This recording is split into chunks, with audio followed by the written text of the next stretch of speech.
The Manhattan Conspiracy of 1776, the secret plot to assassinate George Washington. June 1776, Manhattan is a powder keg. The British Navy waits at the harbor. Hundreds of ships, sails like ghosts on the horizon. Inside the city, whispers move faster than muskets, whispers of betrayal, money, and murder. At the center of it all, one man the world will later call the father of a nation, and a secret plan to end his life before America is even born. The story of the Manhattan Conspiracy begins long before the first shot of the Revolutionary War. By 1776, Washington had been appointed Commander-in-Chief of the Continental Army, a position that came with glory, but also with a death sentence from the British Crown.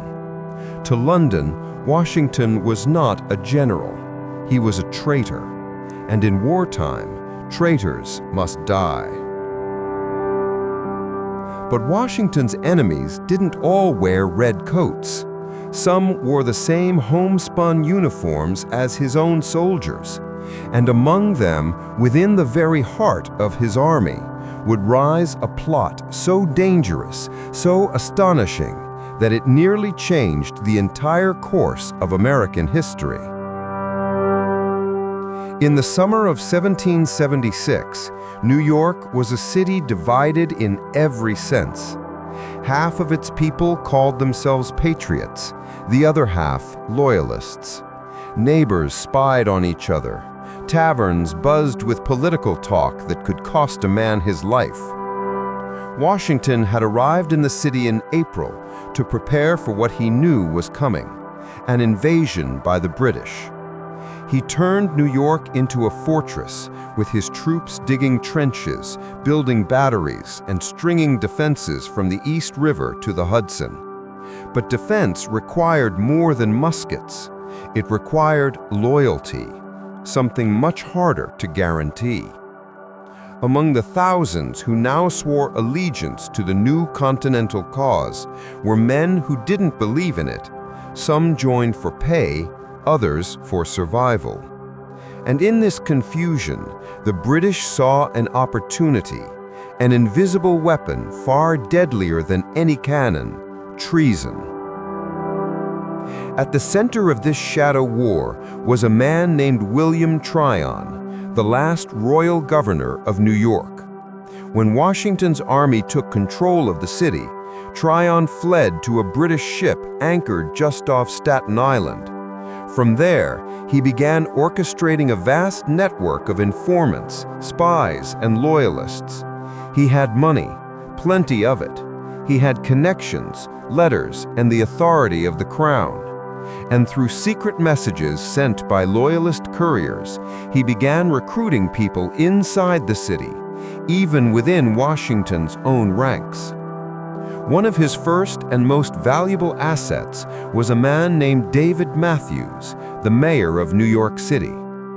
Matthews was clever, ruthless, and fully loyal to the king. He became the British intelligence officer on land, the one who would build the conspiracy from the inside. The mission? Not to spy, not to gather information, but to assassinate George Washington himself. Killing Washington, they reasoned, would destroy the fragile morale of the Continental Army. The colonies might surrender out of shock, and the rebellion would die in its infancy. So Tryon and Matthews began looking for the right men to do it, those who had access and those who could be bought. And there was no shortage of desperation among soldiers. Washington's army was underpaid, underfed, and under constant threat of desertion. In those desperate camps, loyalty could be sold cheap. A few gold guineas could buy not only information, but a man's soul. And that is exactly what the British paid for. Among the guards assigned to protect General Washington was an Irish-born soldier named Thomas Hickey. He was one of the elite, a member of Washington's Life Guard, the personal unit chosen to defend the commander day and night.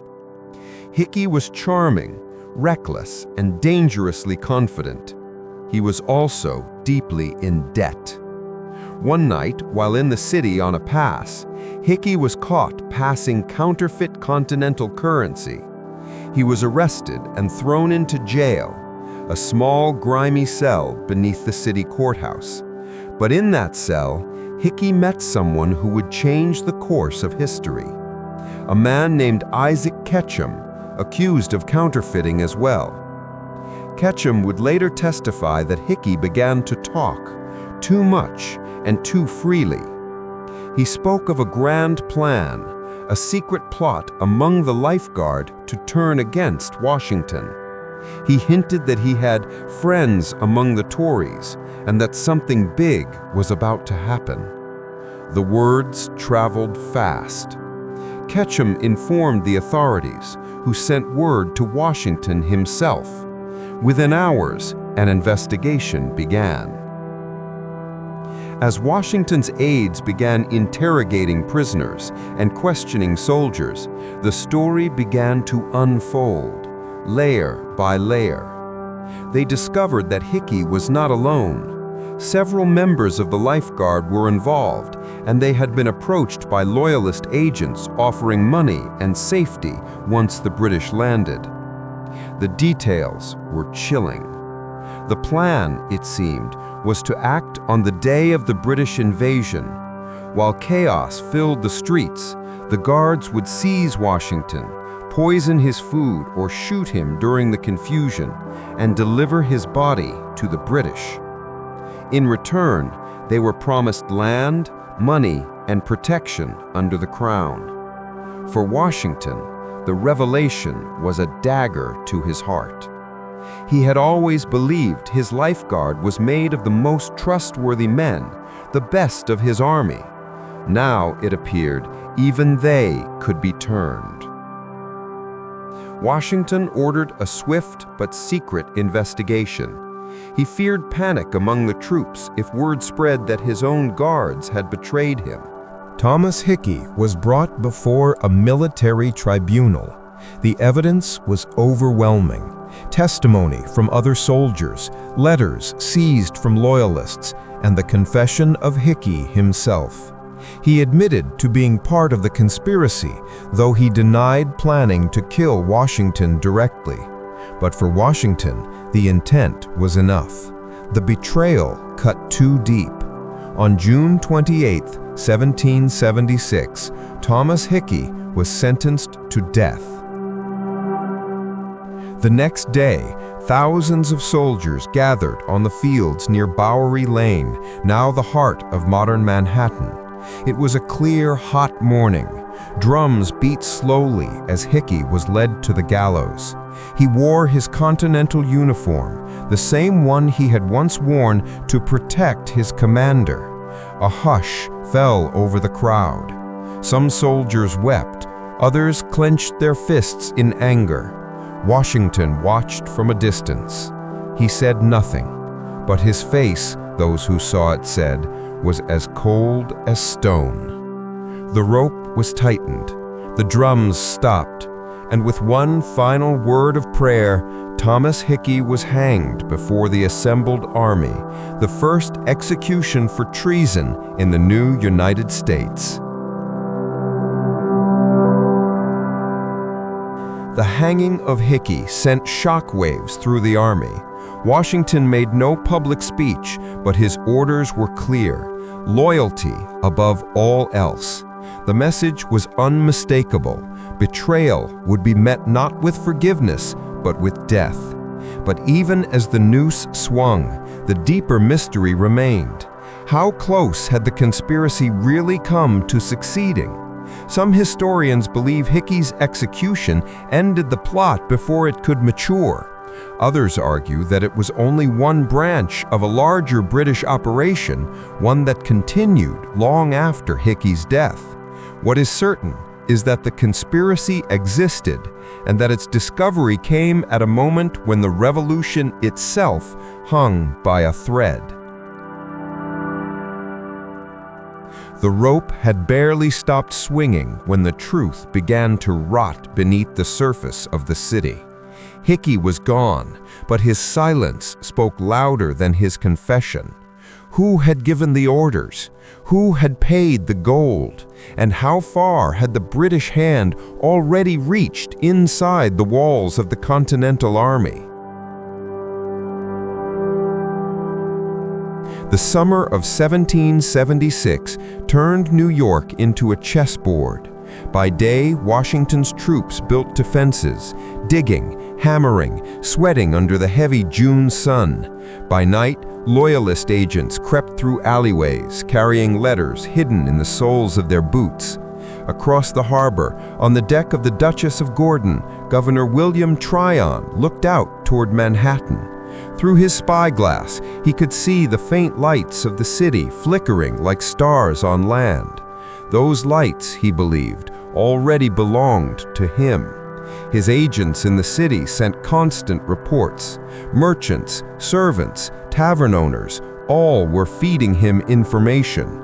And among them, more than a few wore Continental uniforms.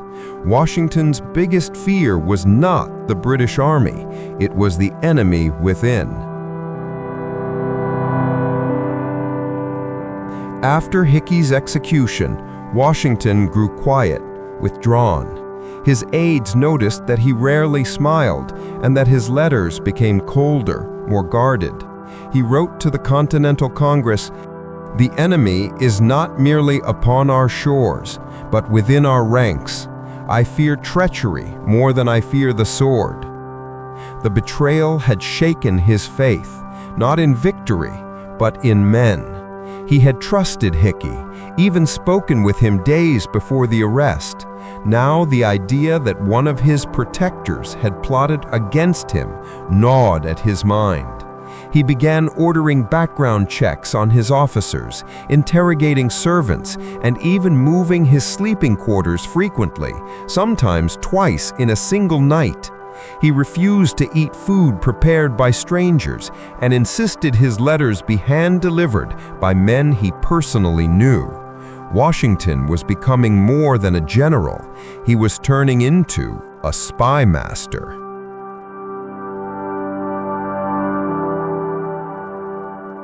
The birth of American counterintelligence. What the British had created through gold and deceit, Washington now began to fight with silence and discipline. He started building what historians now call America's first counterintelligence network. He placed trusted men at the city gates, inspecting every traveler. He ordered secret surveillance on suspected loyalists and even authorized the opening of private letters, a radical step for the time. His aim was simple. If the British were turning his men, he would turn their agents in return. This effort would eventually evolve into the legendary Culper spy ring, but its roots lay here, in the aftermath of the Hickey conspiracy. In Washington's words, "In war, truth is the first casualty. Therefore, let us deal in shadows, where truth can still be our weapon." Despite Hickey's death, the British operation didn't end. In fact, it adapted. Tryon and Mayor Matthews, angered but undeterred, replaced Hickey's network with new agents, men who could move quietly through the chaos of New York's streets. Taverns became meeting points. One such place, Francis Tavern, still stands today in Lower Manhattan, now a museum, then a den of secrets.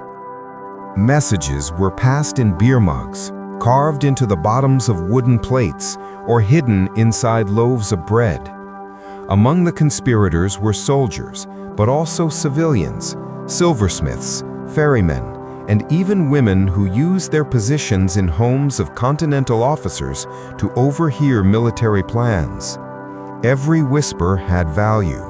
Every rumor could be turned into gold. To the Loyalists, Washington was not a hero, he was a traitor, leading the colonies to ruin. They believed Britain's empire was a blessing, civilization, order, and strength. To them, rebellion meant chaos, blood, and anarchy. When they gathered secretly in candlelit rooms, they would toast to the king and whisper prayers that this rebellion be cut short. Many truly believed that killing Washington would save lives, not destroy them. It would restore peace to a world gone mad. This moral grayness, men convinced that murder was mercy, gave the conspiracy a frightening legitimacy among Loyalist circles. And in 1776, such circles were not small. By some estimates, 1 in 5 New Yorkers was loyal to the crown. A city under siege. As the British fleet finally approached in July, the air in New York grew heavy with dread. Hundreds of ships filled the horizon, the largest naval armada ever seen in American waters. The ground trembled from the cannon fire that echoed across the bay. Civilians fled. Church bells rang constantly. And through it all, Washington stood firm, watching from a small hill near Brooklyn Heights, binoculars pressed to his eyes. His army, untrained, outnumbered, and unsupplied, was about to face one of the most powerful military forces in the world. And somewhere among his ranks, the memory of treachery still lurked. In those days, Washington frequently wrote in his diary, short, tense notes written by candlelight. We stand upon the brink. Whether men will prove true, only God can tell. He gathered his officers and addressed them directly. His tone was not grand, but solemn. Gentlemen, there is no retreat but in submission and slavery. Our chains are forged. The war is inevitable, and let it come. Those who heard him later said it was the first time they truly believed they were fighting not just for independence, but for survival itself. The conspiracy had nearly broken his faith in men, but it had also hardened his resolve. Even as Washington prepared for the Battle of Long Island, small hints of betrayal continued to surface. Letters intercepted by scouts revealed plans of Loyalist sabotage. Bridges marked for destruction, supplies poisoned, gunpowder barrels rigged to explode. In one particularly chilling letter, a British agent wrote, "The general will not see September." The handwriting was never identified. The letter disappeared into Washington's private archive, where it remains lost to history. But those close to him noted that from that day onward, Washington never slept in the same house twice in a row until the army left New York. By late August, the British invasion began in full. The Battle of Long Island was brutal, a storm of smoke, blood, and chaos. Washington's forces were crushed, nearly trapped, and only a daring nighttime evacuation across the East River saved the Continental Army from annihilation. New York City fell. The British occupied it within days. For Washington, it was the lowest point of the war. But for the conspirators who had survived Hickey's execution, it was triumph. From within the city, they sent messages to Tryon. The city is ours. The rebellion will not last the winter. But they were wrong. Even in defeat, Washington's legend grew. The near collapse of his army only deepened the soldiers' devotion. Where the British expected surrender, they found endurance. In letters to his wife, he wrote, "Though betrayed by some, I am strengthened by many. Men of honor do not abandon the cause when it bleeds." It was that unbroken spirit that made him dangerous, more dangerous than any general the British had ever faced. Because Washington had learned a new kind of warfare, not just on the battlefield, but in the shadows. He now knew that the revolution would be won not only with muskets, but with secrets. The conspiracy had failed. The man they called a traitor became a symbol of loyalty itself. And though New York fell, America did not. Out of treason came vigilance. Out of betrayal came the birth of American intelligence. And in the summer of 1776, beneath the gallows of Manhattan, a nation learned the price of freedom. As the smoke of revolution settled and the new nation struggled to rise, the Manhattan Conspiracy of 1776 faded into the whispers of forgotten pages. The names of the plotters were lost, their motives buried beneath centuries of retelling. Yet the shadow of betrayal never fully vanished. George Washington would go on to lead his ragged army through unimaginable odds, his name forever etched into the heart of a newborn republic. But deep inside him remained the ghost of Manhattan, the quiet reminder that freedom is never safe and loyalty is never certain. In a letter written years later, Washington would write, "Few men can be trusted when the price of loyalty is weighed against fear." And perhaps that is what the Manhattan Conspiracy truly revealed. Not the story of traitors, but the fragile nature of trust in the hour of revolution. History remembers the victory, the flags, the speeches, but somewhere in the silent ruins of colonial New York, under the cobblestones and ash, lies the story of the night they almost lost it all. The night America nearly ended before it even began.